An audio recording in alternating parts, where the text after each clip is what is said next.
Kutokukubali kuanza kidogo. Wengi tumeshindwa kufanikiwa kwa sababu tunahitaji mambo makubwa sana. Labda niseme hivi, waliofanikiwa katika dunia hii wengi ni watu ambao walianza kidogo.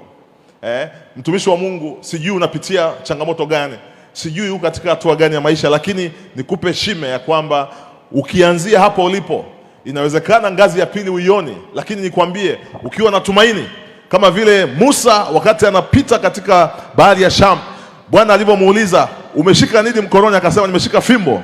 Bwana akamwambia, chapa maji, na Musa akachapa maji, naona Israeli kapita. Mhubiri mmoja Kenya wa Kilokole amekuwa akitumia falsafa moja, anasema wakati Musa anachapa maji, alivyoona maji yanaachia, akaona huo muujiza sio wa kawaida, akarudi nyuma, akamwambia wana Israeli wapite, akaogopa. Lakini Bwana akamwambia, kuwa na imani.